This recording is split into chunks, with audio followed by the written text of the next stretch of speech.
bonjour et merci de nous regarder. Merci de suivre ce grand magazine aujourd'hui que nous réalisons avec toute une équipe des confrères journalistes de médias en ligne. Et ici, nous avons notamment 5 organes qui vont devoir passer cette émission avec le directeur général de l'Office de voirie et drainage qui est en mission dans la province du Kasaï oriental. Alors, s'il faut peut-être énumérer les médias que nous avons, il y a notamment Police.net, il y a Jussi Dubouya Kasaï qui est avec nous, il y a également Clairon TV, Clairon Pro TV, mais aussi les magazines Infrastructure et Grands Travaux. Il y a aussi Grand Kasaï Média TV. Voilà cette équipe de 5 journalistes qui vont devoir recevoir le directeur général de l'Office de voirie et drainage. Alors avec lui, on va aborder plusieurs questions liées notamment aux travaux que l'OVD exécute ici dans la province du Kasaï oriental, notamment à Mbujimaï, mais aussi les travaux que l'OVD exécute en dehors de la ville de Mbujimaï. Nous parlerons aussi de quelques travaux que l'OVD exécute au niveau de Kinshasa. Et pour commencer, nous allons d'abord recevoir le directeur général de l'Office de voirie et drainage. Monsieur le directeur, bonjour. Bonjour, monsieur le journaliste. Merci d'avoir accepté notre invitation. Merci. Et pour commencer, monsieur le directeur, vous êtes dans la province du Kasaï oriental depuis vendredi. Est-ce que vous pouvez nous dire l'objet de votre mission ici? Merci pour votre question. Comme vous venez de le dire, je suis arrivé depuis vendredi. C'est tout à fait normal. Je crois que vous me voyez souvent passer par ici. C'est parce que nous avons des activités. Si je peux résumer ma mission, ça a 2 volets. Le premier volet, c'est de voir l'état des lieux du projet Tchilégelou. Comme vous le savez, nous avons lancé ces travaux depuis le 27 mars 2021. C'était tout à fait normal que je puisse passer par ici pour pouvoir faire cet état des lieux. Le deuxième volet de ma mission, comme vous le savez, en dehors du projet Tchilégelou, la direction provinciale de l'OVD ici au Kasaï oriental exécute des travaux sous le financement du FONER et aussi sous le financement de l'autorité provinciale. Donc c'est tout à fait normal que je sois ici afin de me rendre compte de tous ces travaux. Voilà le but de ma mission dans la province du Kasaï oriental. Commençons par Tchilégelou, lancé depuis le 27 mars de l'année en cours, mais pas d'évolution comme telle. À quoi cela est dû? Oui, je vais répondre à cette question aisément. Je voudrais d'abord vous faire un petit topo sur le projet Tchilégelou pour que vous puissiez comprendre la philosophie de ce projet. Ce projet, c'est un projet qui a été initié par le chef de l'État, qui est soucieux du développement des infrastructures à travers la République démocratique du Congo. Comme vous le savez, d'une manière générale, à travers la République démocratique du Congo, l'état de délabrement des infrastructures est très avancé. Nous situons le pourcentage à plus ou moins 90-95% d'état de délabrement d'une manière générale. Donc, il était tout à fait normal que le chef d'État qui est soucieux, comme je venais de le dire, d'initier un projet ambitieux qu'on a nommé le projet Tchilégelou, comme son nom l'indique. C'est un projet pilote, un projet exemple. Et dans sa première phase, ce projet prend la ville de Kinshasa et l'espace Kasaï. Quand je parle de l'espace Kasaï, c'est les 5 provinces qui ont été démembrées à travers la province du Kasaï oriental. Je citerai la province du Kasaï oriental, le Kasaï occidental, Kasaï, Lomami et Sankuru. Voilà dans un premier temps les phases qui concernent l'exécution de ces projets Tchilégelou. Comme vous venez de le dire, vous venez de le souligner vous-même, nous avons lancé ces travaux depuis le 27 mars. Ce qu'il faut savoir, peut-être que beaucoup de gens ignorent, dans les marchés publics, vous avez ce que nous appelons le temps de mobilisation. Et contractuellement, l'entreprise avait 2 mois de mobilisation. Donc si vous comptez le 27 mars au 27 mai, cela constitue la période de mobilisation pour que l'entreprise puisse s'installer. Et si on peut dire en termes de travaux, nous compterons le mois de juin et le mois de juillet, considérés comme étant le mois où les travaux devaient s'exécuter. Parce que l'entreprise avait 2 mois de se préparer, de faire ce qu'on appelle l'amener du matériel, l'approvisionnement en termes de matériaux. Et là, il y a un élément important, c'est que c'est pas, je crois que la plupart de vous le savent, l'espace Kasaï en général, et plus particulièrement la province du Kasaï oriental, ici en Mbuji-Mayi nous nous trouvons, est bité à un grand problème. C'est le problème d'approvisionnement. L'approvisionnement vient du Katanga. Quand vous êtes au Kasaï en Mbuji-Mayi, mais quand vous êtes à Kananga, l'approvisionnement vient de l'Angola. Il se pose un problème avec le chemin de fer qui fait que l'approvisionnement n'a pas suivi pendant ces 2 mois de mobilisation convenablement. Mais néanmoins, cela n'a pas empêché à ce que nous puissions démarrer les travaux. Nous avions démarré les travaux sur l'avenue Lusambe. Nous avons démarré les travaux sur l'avenue LDK, qui étaient les premières avenues. Et comme à Kinshasa, jusqu'à aujourd'hui, nous n'avons pas encore attaqué la chaussée. Nous avons mis l'accent sur l'assainissement. Comme vous le savez, les travaux de voirie, les travaux de route, la première des choses la plus importante, c'est l'assainissement. Si l'assainissement n'est pas bien fait, ça signifie que nous mettons en danger la chaussée, parce que c'est l'eau qui détruit la chaussée.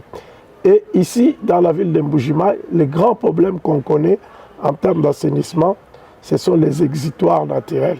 Vous avez 3 rivières, la Kanchi, la Mouya et la Loubilanche. Ces rivières, malheureusement, ici dans la ville de Mbuji-Mayi, se trouvent à de grandes distances par rapport au centre de la ville. Donc, il faut amener les eaux vers ces exutoires naturels. Parce que si vous ne le faites pas et vous laissez les caniveaux en cours de route, ça va provoquer des érosions. C'est le cas que vous avez connu ici à Mbuji-Mayi, sur l'avenue Monseigneur Kongolo, où vous avez une grande érosion, parce que celui qui avait fait les caniveaux les a terminés en queue de poisson, sans amener là-haut.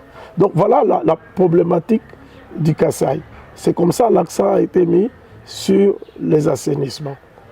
C'est vrai, nous n'avons pas encore atteint la vitesse de croisière, compte tenu des éléments que je venais de citer, en termes d'approvisionnement, en termes d'amener du matériel, qui constitue un handicap. Mais néanmoins, sur l'avenue Lusambo, qui fait plus ou moins de 1 km 800, il y a au moins 650 mètres de caniveaux qui sont en train d'être faits. D'ici là, à partir de l'avenue Mbuji-Mayi, nous entrons dans la concession Miba pour sortir sur le rond-point Rectorat et de façon à amener les eaux vers. Et ceci permet aussi de diminuer la quantité d'eau qui arrive sur Misesa. Parce que vous voyez, sur Misesa, il y a une grande quantité d'eau qui arrive. Ça nous permet de pouvoir dévier. Et nous avons commencé aussi les travaux sur l'avenue LDK. Aujourd'hui, je pense, on pourra avoir tout le temps, nous tous. Vous allez voir les déploiements que nous allons faire sur l'avenue Lumumba. Parce que là, nous allons commencer déjà à attaquer la chaussée. Et de quoi demain, le 21... Vous avez dit que vous attaquez la chaussée déjà sur l'avenue Lumumba. Les gens vont voir l'asphalte. Oui, mais l'asphalte ne se fait pas en un jour, monsieur le journaliste. Quand vous êtes sur la chaussée, vous avez 3 étapes qui doivent être faites.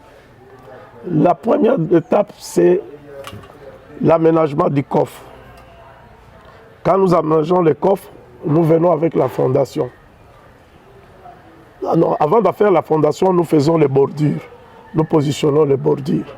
Dès que les bordures sont terminées, nous faisons la fondation, nous faisons la couche de base. C'est seulement après que nous venons poser l'asphalte. Donc vous avez 3 étapes pour faire une chaussée. Une chaussée ne se fait pas en un jour. Et aujourd'hui, vous allez commencer par quelle étape? Nous sommes en train de travailler sur les coffres. On va travailler sur les coffres, donner la forme du coffre. Quand vous êtes sur l'avenue Lumumba, vous avez des aspérités et tout ça. Nous allons donner d'abord la forme sur les coffres. Et puis, vous allez voir, on va commencer à fabriquer maintenant les bordures. On va positionner les bordures qui matérialisent la chaussée maintenant. Quand les bordures sont posées, nous passons à la couche de fondation, à la couche de base, et puis nous venons mettre l'asphalte. Donc ce n'est pas en un jour. La route ne se fait pas en un jour. Il y a plusieurs étapes. Donc nous sommes à cette étape. Le 21, c'est demain. Vous allez voir qu'on va commencer les travaux sur Odia David. Donc nous aurons 4 routes qui vont être prises en charge et ça nous permet d'avancer petit à petit. N'oubliez pas, dans l'espace Kasaï, d'une manière générale, nous avons 36 mois comme délai d'exécution. Et si nous essayons de faire par la densité, parce que dans la ville de Mbujimaï, nous avons 25 km. Si je prends 25 km en termes de densité, je me situerai autour de 10 mois pour terminer les travaux dans la ville de Mbujimaï. Je vous ai dit tout à l'heure, contractuellement, l'entreprise a 2 mois de mobilisation pour l'amener du matériel et l'approvisionnement. Donc si nous comptons les 2 mois contractuels qui sont dans les contrats, ça signifie que nous allons compter à partir du mois de juin. Si vous comptez le mois de juin, j'ajoute 10 mois. Donc j'ai 6 mois, je suis en décembre. Il faut compter vers le mois d'avril, de voir complètement les 25 km terminés en 2022 pour la ville de Mbujimaï. Monsieur le directeur, vous avez dit que le matériel sont à Lubumbashi. À Lubumbashi, à Kamina. À Kamina. Dans l'entretemps, les travaux s'exécutent à Mbujimaï. Qu'est-ce qui fait que ce matériel-là soit jusqu'au jour d'aujourd'hui bloqué? Est-ce que c'est d'abord bloqué ou il n'y a pas moyen de les acheminer jusqu'à Mbujimaï? Vous me précisez à cette question-là, je pose la deuxième. Oui, merci pour la question. C'est une question qui est bien posée. En fait, le grand problème, vous avez du matériel qui sont à Lubumbashi, vous avez du matériel qui sont à Kamina, qui sont en train de venir déjà. Hier, après la réunion que nous avons tenue avec les Chinois, ils voulaient que ça se passe dans 15 jours. Nous avons dit qu'il faut réduire. Tout au plus 10 jours, nous devons voir du matériel. Et nous sommes en train de voir avec l'autorité provinciale qui peut contacter aussi son collègue de Olomami et de voir avec la SNCZ si on ne pouvait pas faire un convoi spécial où on pouvait mettre ces matériels pour que ça arrive très rapidement. En ce qui concerne Lubumbashi, le problème qu'on connaît, c'est le problème de chemin de fer. Ils ont au moins 15 conteneurs qui sont à Lubumbashi. Très souvent, c'est peut-être à peine 2 conteneurs qui arrivent. Nous sommes en train de voir aussi avec la SNCC à partir de Lubumbashi de créer un convoi spécial. Je crois qu'on a même pu intervenir Madame la gouverneure qui a pris contact avec son collègue du Haut-Katanga et les DG de la SNCZ afin de pouvoir nous aider pour qu'on nous amène très rapidement les matériels ici à Mbujimaï. Ce n'est pas seulement à Mbujimaï, nous avons le même problème à Kananga aussi. Nous constatons sur la ville l'évolution un peu appréciée pour ces derniers temps de vos travaux par la population. Oui. Vous attaquez Lusambo, vous avez attaqué plusieurs routes actuellement, alors qu'il y a peu, les travaux là étaient presque au rabais. Qu'est-ce qui fait que maintenant là l'on constate que vous travaillez d'arrache-pied? Oui. Qu'est-ce qui vous motive? Il n'y a pas la motivation, c'est ce que je vous ai dit. On a tonné sur vous, il y a eu quoi exactement? Non, on n'a pas tonné, c'est toute une planification. Je vous ai dit que tout à l'heure, nous sommes en train de monter en flèche pour pouvoir atteindre la visite des croisières d'un projet. Et je crois qu'on est au pic. Donc on est en train d'arriver vers le point où vous allez voir des grands travaux, notamment, je vous ai dit que Lumumba, vous allez voir aujourd'hui, on va prendre en charge Lumumba sur la chaussée. Nous commençons déjà les opérations sur la chaussée. Donc, nous avons toute une plégade, nous avons 25. Quand vous prenez toutes les routes, ça fait à peu près 11. Nous voulons commencer par un package de 4 et puis passer à l'autre package de 4 pour terminer avec 3. Parce qu'on ne peut pas s'éparpiller. Autant se concentrer pour pouvoir terminer, ne fût-ce que les 4. Dès qu'on est suffisamment avancé sur les 4, nous pouvons passer sur les autres. Mais nous sommes, ça dit, c'est le fait que maintenant les matériels, vous allez voir les matériels qui vont arriver, vous allez voir nous avons un problème, c'est les ciments aussi, qui arrivent pratiquement à compte-gouttes. Ils ont à peu près 5000 sacs de ciment à Lubumbashi. Et ici, ils sont obligés d'acheter chez l'aumônier, là. C'est lui qui leur vend les ciments. Directeur, les routes auxquelles vous faites allusion de Mbujimayi, vous les construisez ou vous les réhabilitez? Parce que la population de Mbujimayi nous pose souvent cette question-là. Et vous, vous êtes la personne bien indiquée pour répondre. Vous construisez les routes, vous réhabilitez ou ça se passe comment?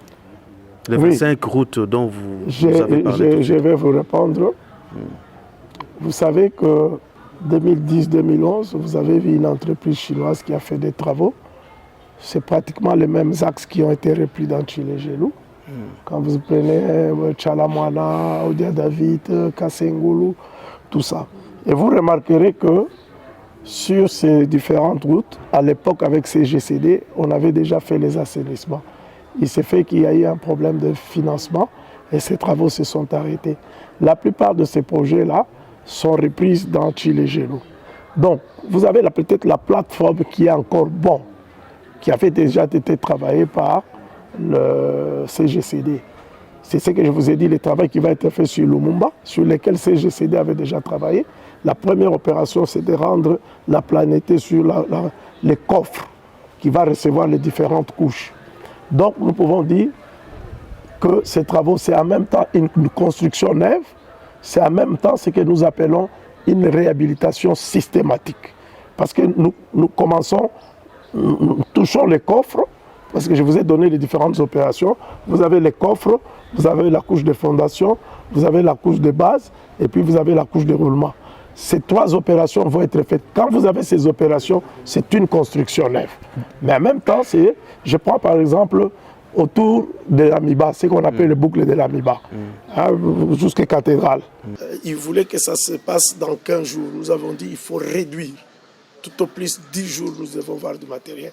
Et nous sommes en train de voir avec l'autorité provinciale qui peut contacter aussi son collègue de Olomami et de voir avec la SNCZ si on ne pouvait pas faire un convoi spécial où on pouvait mettre ces matériels pour que ça arrive très rapidement. En ce qui concerne Lubumbashi, le problème qu'on connaît, c'est le problème de chemin de fer. Ils ont au moins 15 conteneurs qui sont à Lubumbashi. Très souvent, c'est peut-être à peine 2 conteneurs qui arrivent. Nous sommes en train de voir aussi avec la SNCC à partir de Lubumbashi de créer un convoi spécial. Je crois qu'on a même pu intervenir, madame la gouverneure, qui a pris contact avec son collègue du Haut-Katanga et les DG de la SNCC afin de pouvoir nous aider pour qu'on nous amène très rapidement les matériels ici à Mbujimayi. Ce n'est pas seulement à Mbujimayi, nous avons le même problème à Kananga aussi. Nous constatons sur la ville l'évolution un peu appréciée pour ces derniers temps de vos travaux par la population. Oui. Vous attaquez Lusambo, vous avez attaqué plusieurs routes actuellement, alors qu'il y a peu, les travaux là étaient presque au rabais. Qu'est-ce qui fait que maintenant là, l'on constate que vous travaillez d'arrache-pied? Oui. Qu'est-ce qui vous motive? Il n'y a pas la motivation, c'est ce que je vous ai dit. On a tourné sur vous, il y a eu quoi exactement? Non, on n'a pas tourné, c'est toute une planification. Je vous ai dit que tout à l'heure, nous sommes en train de monter en flèche pour pouvoir atteindre la visite des croisières d'un projet. Et je crois qu'on est au pic. Donc on est en train d'arriver vers le point où vous allez voir des grands travaux, notamment, je vous ai dit que Lumumba, vous allez voir aujourd'hui, on va prendre en charge Lumumba sur la chaussée. Nous commençons déjà les opérations sur la chaussée. Donc, nous avons toute une plaignante. Nous avons 25. Quand vous prenez toutes les routes, ça fait à peu près 11.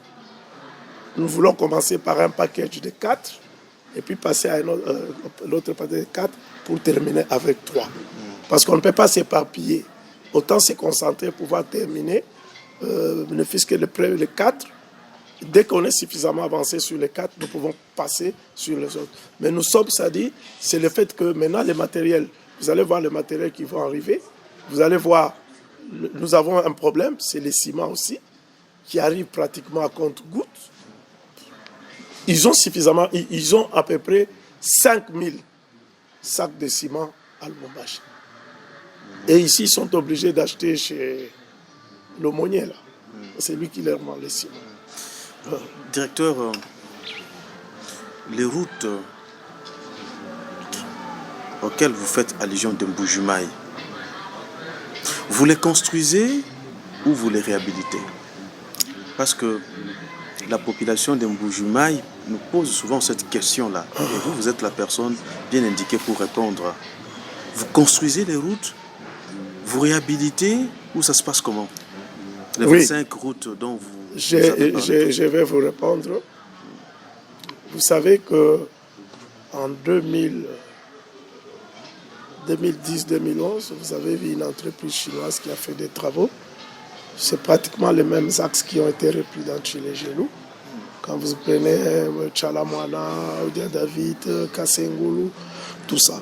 Et vous remarquerez que sur ces différentes routes, à l'époque avec ces GCD, on avait déjà fait les assainissements. Il s'est fait qu'il y a eu un problème de financement et ces travaux se sont arrêtés. La plupart de ces projets-là sont repris dans Tchilégelou. Donc, vous avez peut-être la plateforme qui est encore bonne, qui avait déjà été travaillée par le CGCD. C'est ce que je vous ai dit, le travail qui va être fait sur Lumumba, sur lequel CGCD avait déjà travaillé. La première opération, c'était rendre la planète sur les coffres qui va recevoir les différentes couches. Donc, nous pouvons dire que ces travaux, c'est en même temps une construction neuve, c'est en même temps ce que nous appelons une réhabilitation systématique. Parce que nous commençons, nous touchons les coffres, parce que je vous ai donné les différentes opérations. Vous avez les coffres, vous avez la couche de fondation, vous avez la couche de base, et puis vous avez la couche de roulement. Ces trois opérations vont être faites. Quand vous avez ces opérations, c'est une construction neuve. Mais en même temps, je prends par exemple autour de l'Amiba, ce qu'on appelle le boucle de l'Amiba, jusqu'à Cathédrale. Vous avez l'asphalte qui est là, mais qui est complètement désagrégé. On va enlever tout ça. On va enlever la couche de base. Mais nous allons vérifier avec les laboratoires si la couche de fondation tient. Si elle ne tient pas, elle va être enlevée. À ce moment-là, nous nous retrouvons dans les trois opérations que j'ai dit, ça devient une nouvelle construction. Nous avons boulevard Laurent-Désiré Kabila qui a des nids de poules partout, ce que vous appelez LDK, des nids de poules partout. Vous allez les enlever ou vous allez remblayer juste les nids de poules Non. C'est ce que j'ai dit tout à l'heure. Vous voyez, maintenant, on a fait un peu les points tatans. Nous voyons déjà. Oui, on a fait les points tatans juste pour que la circulation se fasse convenablement. Mais cette carpette sera enlevée. Cette question-là, nous la posons, c'est parce que généralement, c'est ce qui arrive en Mbuji-Mayi. On vient, on fait semblant de construire sûrement, ça va, et par la suite, ce sont les nids de poules qu'on est en train de remblayer. C'est pourquoi je vous pose cette question, vous en tant que personne bien indiquée, pour que vous puissiez nous dire exactement, vous venez pour remblayer les nids de poules, ou bien vous allez nous enlever ça et nous donner une bonne route en Mbuji-Mayi. Mais j'ai répondu déjà à votre question quand je vous dis que je vous ai cité autour des cathédrales, les boucles Miba, pour arriver au cercle. Cathédrale, c'est parce que les travaux n'ont pas encore commencé. Sur boulevard Laurent-Désiré Kabila, on a remblayé déjà les nids de poules. Aujourd'hui, dans Tchilégelou, il faut considérer seulement l'assainissement qui est en train de se faire. Ce que vous voyez l'OVD en train de faire, ce sera le deuxième volet. Je vais vous parler de ça. C'est le point tatans. En attendant qu'il y ait quand même une bonne circulation, une praticabilité sur la route. Mais ces travaux-là seront complètement, la couche de base sera complètement décapée pour refaire une nouvelle couche de base. Parce que quand nous allons, vous voyez pourquoi il y a les nids de poules. Ça signifie que la couche de base est déjà touchée. Vous savez, sur LDK, quand il pleut, vous avez une lame d'eau de 50 cm. Ce qui fait qu'avec les nids de poules, la fondation de la chaussée est déjà touchée. Donc, nous allons refaire ça pour vérifier avec le laboratoire. C'est le laboratoire qui va nous donner des indications. Est-ce que nous allons garder la couche de base ou pas? Ce qui fait que la carpette que vous voyez là sera enlevée et nous allons vérifier la couche de base. Si elle tient, nous allons la garder. Si elle ne tient pas, nous allons enlever. Donc les indications nous seront données par le laboratoire qui va nous donner des indications. Donc nous sommes à Tchilégelou, c'est une construction et c'est une réhabilitation systématique, qui est différente de la réhabilitation partielle, les points tatans, qui sont deux opérations différentes de la construction et de la réhabilitation systématique.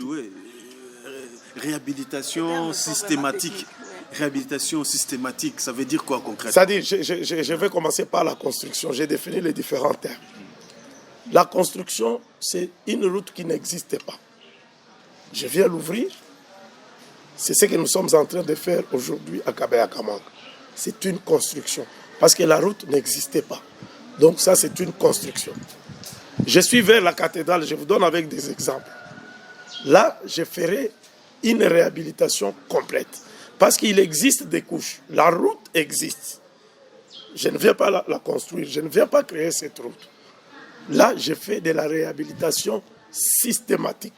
C'est-à-dire, je vais enlever la carpette, je vais vérifier si la couche de base et la couche de fondation tiennent.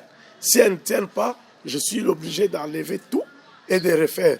Je suis dans la réhabilitation systématique. Maintenant, la réhabilitation partielle.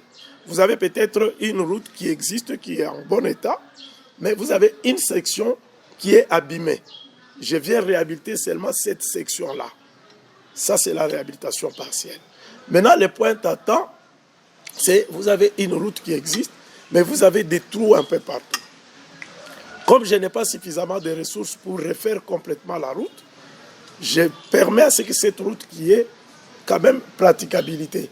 Au lieu de rouler sur une route où il y a des trous en ce moment, j'ai fait ce qu'on appelle les points tatans pour essayer de colmater les trous et permettre, voilà les 4 opérations que nous faisons dans les domaines routiers. Un moment, je vous passe la parole. Est-ce que vous pouvez avoir l'idée des routes déjà ciblées pour une réhabilitation systématique en Bujumaï? Oui, je viens de vous citer. Vous avez cité des routes. Parce que c'est autour de 9 routes, si j'ai bonne mémoire. Oui, c'est ça, je vous cite. Je prends Odia David. C'est la réhabilitation systématique. Je prends Lubumba. C'est la réhabilitation systématique. Je ne parle pas de construction parce que la route, elle existe. Elle existe déjà. C'est une réhabilitation systématique sur toute la section. Je prends Cathédrale. C'est une réhabilitation systématique. Donc, dans le projet Tchilégelou, nous aurons 2 opérations. La construction et la réparation, la réhabilitation systématique. D'accord. Monsieur le DG, vous venez de lancer les travaux à Kabea-Kamanga. Pourquoi seulement Kabea-Kamanga parmi tant de territoires qui composent le Kasaï oriental? Vous savez, Maman Bintou, il faut commencer quelque part. C'est comme pour Tchilégelou, les gens disent pourquoi on est venu au Kasaï. L'Équateur va nous poser la question. Je me rappelle une fois, nous nous sommes retrouvés au Parlement avec les VPM sortants. On nous a posé la question, pourquoi les Kasaï? Mais il faut commencer quelque part. Le choix de Kabea-Kamanga, c'est un territoire de la province du Kasaï. Nous voulons commencer par là. Nous allons étendre dans les autres territoires. Donc il faut commencer quelque part. Est-ce que vous n'avez pas vraiment une raison Non, il n'y a pas une raison. Il n'y a pas une raison. Je me rappelle une fois à Kinshasa, nous avons commencé à réhabiliter Limete. Les gens nous posent la question pourquoi vous êtes allé à Limete. Mais c'est une commune comme toute autre commune. Les gens pensent lié à autre chose. Non, ça fait partie du... Est-ce que Kabea-Kamanga n'est pas un territoire du Kasaï oriental? Donc on commence par Kabea-Kamanga, on va aller peut-être à Tchilenge, Biabige, ainsi de suite. Donc il y a un départ, il faut commencer quelque part. Mais, monsieur le directeur, d'aucuns penseraient que vous êtes en train de oindre le territoire présidentiel. Et c'est pour ça que vous avez choisi Kabea-Kamanga, par exemple. Loin de là, cette idée. Je viens de vous donner l'exemple. Quand nous avons travaillé à Limete, les gens croyaient que parce que c'est le fief de l'IDPS. Non, c'est une commune comme quand nous faisons les travaux à Selemba ou nous faisons les travaux à Bandal, personne ne nous pose cette question. Mais pourquoi on doit nous poser la question si nous commençons les travaux à Kabea-Kamanga? C'est un territoire comme tout autre territoire. Il faut commencer quelque part, c'est ce qui est important. C'est cette volonté qui est affichée de réhabiliter les infrastructures.